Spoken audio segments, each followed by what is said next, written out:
Hello guys, welcome back to our channel. Episode ആരംഭിക്കുമ്പോൾ കാണിക്കുന്നത് നെല്ലിശ്ശേരിയാണ്. ആതിരയോട് അവന്തിക പറയുകയാണ്, ആതിരെ, എനിക്ക് നിന്നോടൊരു കാര്യം പറയാനുണ്ട്. നാളെ മുതൽ അച്ഛൻ്റെ 3 നേരത്തെ ആഹാരവും മുറിയിൽ കൊണ്ടുപോയി കൊടുത്താൽ മതി. ഇത് കേട്ടുകൊണ്ട് അങ്ങോട്ടേക്ക് ചെല്ലുന്ന അനഘ ചോദിക്കുകയാണ്, അതെന്താ അങ്ങനെ? ഇവിടെ 3 നേരവും എല്ലാവരും ഒരുമിച്ചിരുന്നല്ലേ ഭക്ഷണം കഴിക്കാറ്? എന്താ അതിനനുസരിച്ച് ചേച്ചിക്ക് ഇവിടെ പെരുമാറാൻ പറ്റുന്നില്ലേ? എന്തിനാ പുതിയ പുതിയ ഉത്തരവുകളൊക്കെ സൃഷ്ടിക്കുന്നത്?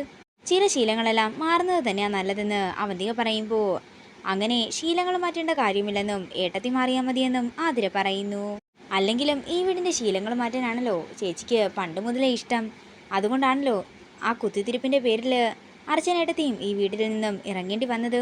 ഇത് കേൾക്കുന്ന അവന്തിക ദേഷ്യത്തോടെ അനഘയുടെ മുഖമടക്കി ഒന്ന് കൊടുക്കുകയാണ്. കുറേ നാളായി നീ ഇവരുടെ കൂടെ കൂടി എന്നെ കുറ്റം പറയാൻ തുടങ്ങിയിട്ട്. കൂടെ പിറപ്പല്ലേ എന്ന് കരുതിയാ ഞാൻ ഇത്രയും നാളും വെറുതെ വിട്ടത്. സഹോദര സ്നേഹവും ആത്മാർത്ഥതയും എന്തെന്നറിയാതെ നിങ്ങളോട് ഒന്നും പറഞ്ഞിട്ട് കാര്യമില്ല. അർച്ചനയെടുത്ത് പറഞ്ഞതുപോലെ നിങ്ങൾ എന്താണെങ്കിലും ഈ വീട്ടിൽ നിന്നും പടിയിറങ്ങാൻ തയ്യാറായിക്കൊള്ളാൻ പറഞ്ഞുകൊണ്ട് അനഘ അവിടെ നിന്ന് പോകുന്നു. എന്താണെങ്കിലും എൻ്റെ ചേച്ചി ഒരു കാര്യവുമില്ലാതെ ആരെയും വെല്ലുവിളിക്കില്ലെന്നും അവന്തികേട്ടത്തെ ഒന്ന് സൂക്ഷിച്ചോളാൻ പറഞ്ഞുകൊണ്ട് ആതിരയും അവിടെ നിന്ന് പോവുകയാണ്. ഇതെല്ലാം കേട്ട് ദേഷ്യത്തോടെ നിൽക്കുന്ന അവന്തികയാണ് കാണിക്കുന്നത്. പിന്നീട് കാണിക്കുന്നത് സച്ചി ആഹാരം കഴിക്കാനായി ഹോട്ടലിൽ കയറിയിരിക്കുന്നതാണ്. അതേസമയം ആരോ മസാലദോശ ഒരു പാഴ്സൽ വേണമെന്ന് പറയുമ്പോൾ സച്ചിക്ക് അർച്ചനയുടെ കാര്യം ഓർമ്മ വരികയാണ്. തുടർന്ന് സച്ചിയും ഒരു സ്പെഷ്യൽ മസാലദോശ പറഞ്ഞുകൊണ്ട് വൃന്ദാവനത്തിലേക്ക് ഡെലിവറി ബോയുടെ കയ്യിൽ കൊടുത്തയക്കുകയാണ്. പിന്നീട് കാണിക്കുന്നത് വൃന്ദാവനമാണ്. ഡെലിവറി ബോയ് ദോശ കൊണ്ട് കൊടുക്കുമ്പോൾ അർച്ചന സന്തോഷത്തോടെ അതും കൊണ്ട് അകത്തേക്ക് കയറുകയാണ്. എന്നാൽ അത് തുറന്നു നോക്കുന്ന അർച്ചന അതിലൊരു മസാലദോശ മാത്രം കണ്ടുകൊണ്ട് സംശയത്തോടെ അനൂപിനെ വിളിക്കുന്നു. അനൂപേട്ട, ഇതെന്താ ഒരു മസാലദോശ മാത്രമല്ലേ ഉള്ളൂ? അനൂപേട്ടൻ മീരടുത്തേക്ക് വാങ്ങിയില്ലേ എന്നൊക്കെ ചോദിക്കുമ്പോൾ ഇതെല്ലാം കേട്ട് അവിടെ നിൽക്കുകയാണ് മീര. തുടർന്ന് മീര ദേഷ്യത്തോടെ അർച്ചനയെ നോക്കുകയാണ്. അല്ലെങ്കിലും ഇയാൾക്കിപ്പോൾ അനിയത്തിയുടെ കാര്യം മാത്രമേ ഓർമ്മയുള്ളൂ, എൻ്റെ കാര്യം മനഃപൂർവ്വം മറന്നതായിരിക്കുമെന്നും മീര മനസ്സിൽ പറയുന്നു. തുടർന്ന് അർച്ചന അനൂപിനെ വിളിച്ച് കാര്യങ്ങൾ ചോദിക്കുമ്പോൾ അനൂപ് പറയുകയാണ്, മോളെ, അതിന് ഞാൻ ആരുടെയും കയ്യിൽ ദോശ കൊടുത്തു വിട്ടിട്ടില്ലല്ലോ.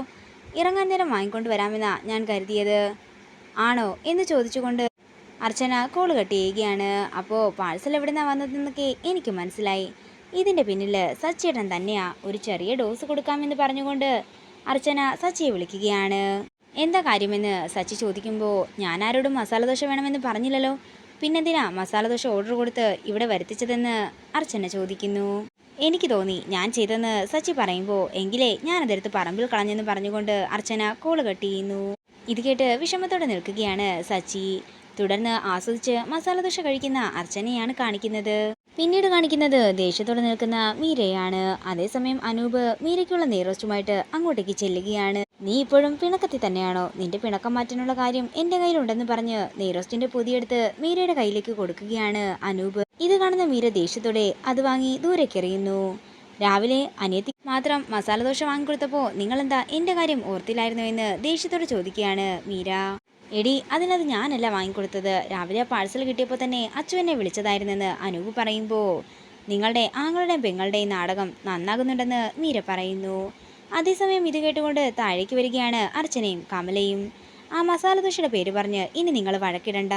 അതെ, എനിക്ക് എൻ്റെ ഭർത്താവ് ഓർഡർ ചെയ്ത് കൊടുത്തയച്ചതാണെന്ന് അർച്ചന പറയുന്നു. ഇത് കേൾക്കുന്ന മീര ചമ്മലോടെ അനൂപിനെ നോക്കുകയാണ്.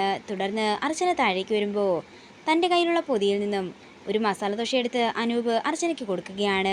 അതെ, രാവിലെ ഞാൻ ഒരെണ്ണം കഴിച്ചതാ, ഇത് ഏട്ടത്തി കഴിച്ചോളാൻ പറഞ്ഞുകൊണ്ട് അർച്ചന ആ ദോശ മീരയുടെ കയ്യിലേക്ക് കൊടുക്കുമ്പോൾ മീരയ്ക്ക് സന്തോഷമാകുന്നു. പെട്ടെന്ന് തന്നെ അർച്ചനയ്ക്ക് വയറുവേദന എടുക്കുകയാണ്. എന്താ മോളെ, എന്ത് പറ്റിയെന്ന് കമല ചോദിക്കുമ്പോൾ, പെട്ടെന്ന് വയറ്റിലെന്തോ കൊളുത്തിപ്പിടുത്തം പോലെയെന്ന് അർച്ചന പറയുന്നു. തുടർന്ന് അർച്ചനയെ കൊണ്ടുപോയി മുറിയിൽ കിടത്തുകയാണ് കമല. മോളെ, അത് കുഞ്ഞു ചവിട്ടിയതായിരിക്കുമെന്ന് പറയുമ്പോൾ അർച്ചനയ്ക്ക് സച്ചിയെ ഓർമ്മ വരികയാണ്. സച്ചിയുമൊത്തുള്ള നല്ല നിമിഷങ്ങളെല്ലാം ഓർത്തുകൊണ്ട് കരയുന്ന അർച്ചനയാണ് കാണിക്കുന്നത്. ഇതോടുകൂടി ഇന്നത്തെ എപ്പിസോഡ് ഇവിടെ തീരുകയാണ്. വീഡിയോ ഇഷ്ടമായെങ്കിൽ മറക്കാതെ ലൈക്ക് ചെയ്യുക, ഷെയർ ചെയ്യുക, കമൻറ്റ് ചെയ്യുക. കൂടുതൽ സീരിയൽ അപ്ഡേറ്റ്സിനായി മറക്കാതെ സബ്സ്ക്രൈബ് ചെയ്യുക.